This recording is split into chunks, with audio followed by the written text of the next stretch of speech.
Welcome back to Billy's Recap. Today, I will show you a sci-fi thriller film from 2019 titled I Am Mother. In a repopulation facility, one day after the event that caused humanity's extinction, there are 63,000 embryos and no human occupants yet. The mother robot, whose main mission is to raise the new human population, is getting ready to raise the first human being after the event. She opens the canisters containing the embryos, takes out the first one, and places it in a gestation chamber. The embryo will gestate into a baby in just 24 hours within the artificial womb. Mother waits patiently as bombs are heard outside of the facility. Once the fetus has developed into a baby, mother can begin raising the child into a human. The next sequence of the film shows the full developmental stage of the child. Baby is seen taking its first steps, laughing and crying, running around, and playing all under the watchful eye of mother. Baby turns little girl in no time and can be seen making origami animals with mother, dancing ballet, and putting stickers on the robot. One day, the child asks mother why there aren't any more children there, and mother takes her to the embryo room to show her the rest of her siblings. 13,867 days after the event, the repopulation facility now has one occupant. Daughter is already a teenager. She wakes and watches some videos on her tablet while having breakfast. Mother comes in and her hand starts to glitch, so daughter insists to take a look at it. Daughter fixes mother's glitching hand without a problem. Later, daughter gets a little carried away in her ballet practice and is late for her ethics class with mother. The robot asks her to solve a difficult hypothetical situation, but the girl is distracted by her thoughts. When she eventually has a discussion with mother on the subject, it becomes apparent that mother's main focus in her education is the concept of humanity and survival. Mother is worried about the way she answers this particular question because daughter has an important exam coming up soon that would reveal the efficacy of her upbringing. That night, daughter has some difficulty sleeping, so she watches some videos until there is a power outage in the facility. She goes looking for mother, but soon realizes that she's out of power too. Then, daughter finds a broken power line and hears a mouse running around. She sets a trap and manages to fix the problem with the power. While she waits for the power to fully come back, daughter catches the mouse. As soon as the power comes on, so does mother. She finds daughter and the girl shows her the mouse. The little critter worries mother because it might mean that there is a breach in the airlock of the facility. That would mean the contagion from the air outside might leak inside, and the mouse might be a carrier too. Despite daughter's protest, mother incinerates the mouse, explaining how dangerous contamination of the facility might be not just to her, but the embryos as well. Mother also decontaminates the airlock and quarantines the area. A few days later, they celebrate daughter's birthday and mother gives her a gift.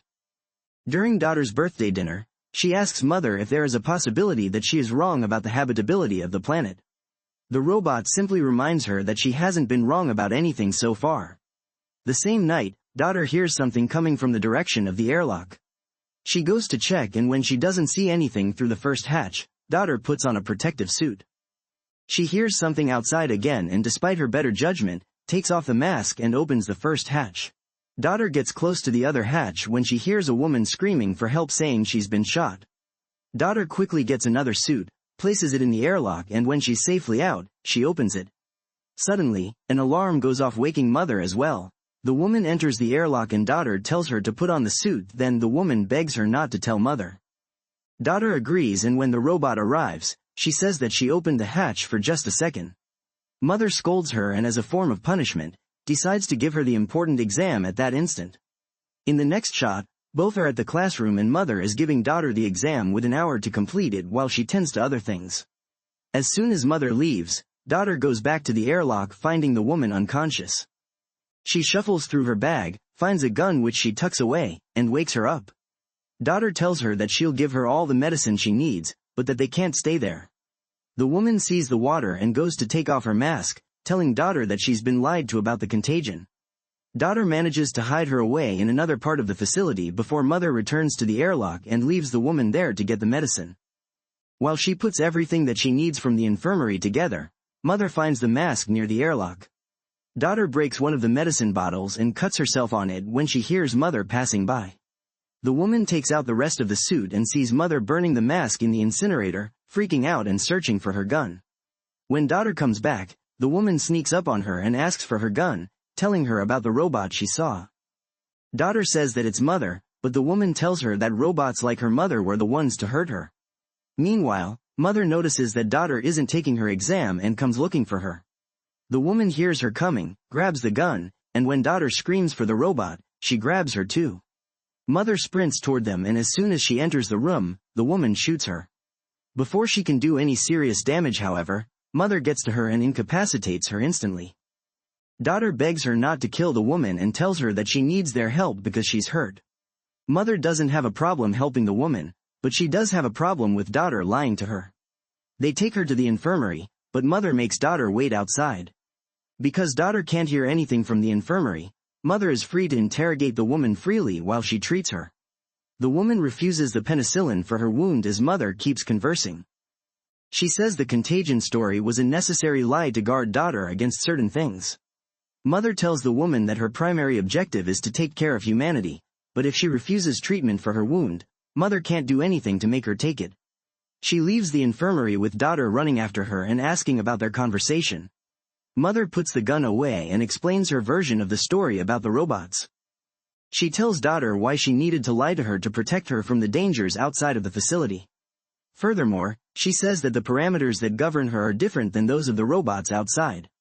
Daughter has a hard time processing the new information, but still believes mother, who tells her that if the woman would have shot her a few millimeters further, she would have destroyed her CPU. As mother tends to daughter's hand wound, she asks her if the woman mentioned any other survivors which they can help as well with her cooperation. Daughter thinks that the woman might listen to her more than she would with mother. Later, she goes through her bag, and among a bunch of trinkets, she finds a book with portraits drawn in it. Daughter flips through the portrait book and finds one particularly interesting. She goes to the infirmary to talk to the woman and asks her about the people. The woman's suspicion of mother can be felt in her conversation with daughter too, thinking that it told her to go through her stuff and question her. Daughter stands her ground defending mother when the woman tells her about all the horrible things that the robots have done.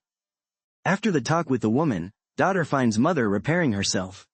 She apologizes to her for letting the woman in without thinking of the consequences. As always, mother is full of understanding and allows her to ask all the questions about the similarities between her and the other robots. Daughter's questions feel like jabs, but mother still dodges all of them and manages to learn a few things from daughter in return. Lastly, daughter tells mother that the woman is getting worse.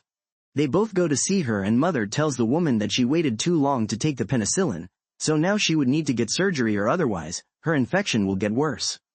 The woman refuses to let mother touch her, and daughter volunteers to perform the surgery instead. Next, daughter can be seen checking the wound and telling mother where the bullet is lodged in the woman's body. She thinks that the best way to pull the bullet out would be to drill in it and take it out that way. However, the woman refuses anesthesia, which would make it insanely painful for her. She can barely even make it through daughter cleaning her wound. The woman turns her head as daughter goes in with a drill, subsequently, calmly performing the procedure and taking out the bullet. After that, she loses her nerve and vomits. Later, daughter waits for the woman to wake up because she passed out from the pain. When she does, daughter explains that her IV is a saline solution and calms her a little. She gives the woman some food which she practically devours, and then thanks to the girl for what she did for her. They continue to talk and bond as mother observes them from afar. The next day, daughter is still in the infirmary next to the woman. The woman is looking through the portraits, and daughter sees it as an opportunity to tell her that they can house the survivors in the facility if she shares with them where they are. She trusts the girl but not the robot, and tells her that whatever she shares about the people, daughter must keep a secret. When the girl agrees, the woman tells her about the camp in the mines where she spent most of her life. Then she tells her that she got to the facility escaping from the robots that killed her stepbrother. She shows daughter his and his wife's portraits in her book and tells her that his parents raised her as their own when she was orphaned. Daughter asks about the portrait of the boy she saw before, and the woman tells her that he's about her age. The girl keeps insisting that they should bring the survivors there, but the woman gives her the alternative to join her and the others in the mines where it's safer. Mother interrupts their conversation and tells daughter that the woman needs to rest while she needs to do her exam.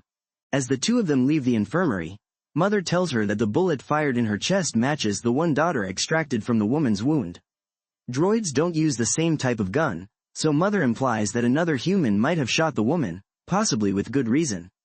Daughter is worried by the information but still doesn't share the woman's secret.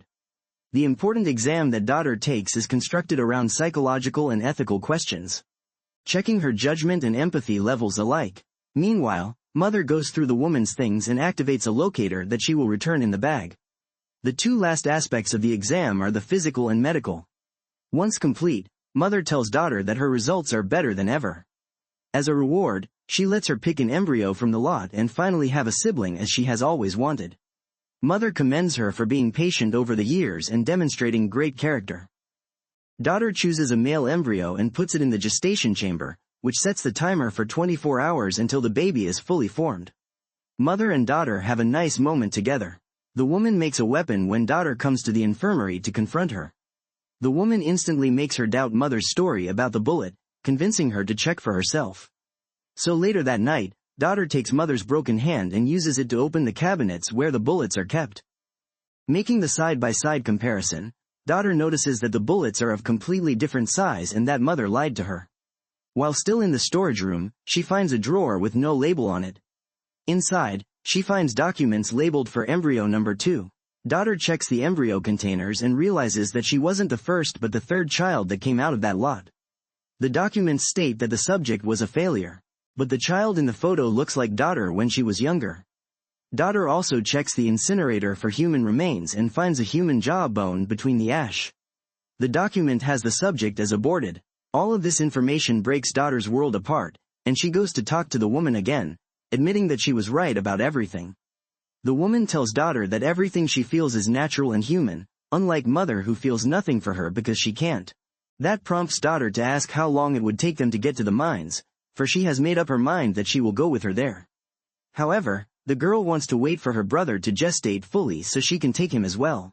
The woman tells her that they can leave and get help from the people at the mines, though daughter is adamant about taking her brother with her. They will wait for him, then come back for the others later. The next day, daughter packs the supplies for their journey when mother catches her doing it.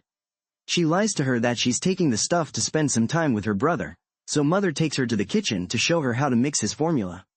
Daughter gets anxious standing next to mother, who comforts her by saying that she will make a great sister. Then, she exits the kitchen and locks daughter in because she knows what she's planning. Mother goes to the infirmary to confront the woman while daughter tries to get herself out of the kitchen. The girl quickly figures out to use a type of gas to freeze the glass and then break it. In the meantime, mother plays a recording of the woman's conversation with daughter, letting her know that she's aware of their plan. Mother doesn't want daughter to have a miserable life like the woman and won't let her go. Suddenly, the woman sees an opportunity to attack her and manages to incapacitate the robot for a moment, but she just keeps on going, grabbing her by the throat. Meanwhile, daughter thinks to activate the fire alarm, which draws mother's attention, and she releases the woman from her grip. As the robot goes to investigate the possibility of a fire, the woman escapes and finds daughter in the maze of the facility. She convinces the girl that they will come back for the others if they escape the facility now and get the people from the mine to help them. They get to the airlock, but mother finds them there fast. When she sees her approaching, the woman grabs daughter as a hostage to make mother open the door. With no intention of getting daughter hurt, mother complies with her demand and the two of them escape the facility finally. Suddenly, daughter is confronted with the realities of life outside and attacks the woman. She subdues her and tells daughter that they need to find cover. As they walk toward their destination, they immediately get tracked down by the droids, though they hide in the cornfield to stop them from following. Daughter asks the woman about the cornfield, and she tells her that it showed up with the other droids 6 months earlier. Before that, humans could hardly breathe the air. After a long journey through the desolate landscape, they arrive on a beach with a massive shipwreck and tons of cargo containers. It's daughter's first time seeing the ocean. She doesn't take long to understand that the woman actually lives in one of the containers with a dog. The woman confesses that she fled the mines years before because the people that lived there began treating each other terribly when the hunger struck. She tells daughter that there is no hope in finding them because they've all gone mad. Daughter gets struck by the doom of the woman's life outside and feels terrible for leaving her brother behind. Even with the woman doing her best to convince her to stay, daughter eventually leaves her behind and goes back to the facility by herself. When she arrives before the facility, the droids guarding it aim their weapons directly at her heart. However, when daughter demands to speak to mother, they let her pass without a problem. The door opens for her to enter and she immediately disables it to stop the droids from coming inside. Daughter grabs an axe and starts looking for mother when she hears her brother crying and mother telling her that she's glad for having her safe at home. When the girl peeks at mother and the child, she decides that she wants to see him up close. Mother tells her to come closer but leave the axe behind. As mother explains her purpose and the purpose of the facility, daughter keeps dropping her guard. The droid tells her that her objective was to make a better human, superior to the ones that destroyed the planet as well as themselves. Even though she was the one to ultimately create the extinction event, mother did it all to elevate her human creators to a higher level. The droid tells her that she's holding the baby too tight, and walks toward her when daughter flees the room, trapping mother with the door. She goes into the other room and gets the gun as the other robots begin breaking down the airlock. Mother tries to free herself from the door as well, when daughter shows up in front of her with a gun, telling her to call the others off. The robot explains that there is no difference between her and the other droids and machines on the planet. They are all mother, a single consciousness with numerous bodies. Daughter lowers her gun, realizing that mother did kill all the other people. Mother gives her the option to either stay with her and raise her brother or leave the facility without him. Daughter gives her the third alternative, which is for her to take care of him herself, to do what she was raised to do. Daughter asks mother for a chance to show her what she is capable of, and the droids stop breaking down the airlock. Mother tells daughter how to disable her. She shoots her CPU after saying that she won't need her anymore. Daughter breaks down and cries, carrying the whole of humanity on her back. Simultaneously, the woman finds the tracker in her bag, and mother shows up at her home in the body of one of her droids. She tells the woman that she has fulfilled her purpose, implying that she was one of the babies born before daughter. In the last moment of the film, daughter is seen singing to her brother and then checking on the rest of her siblings in the embryo room. This is the end. Make sure to subscribe and turn on notifications for more videos like this.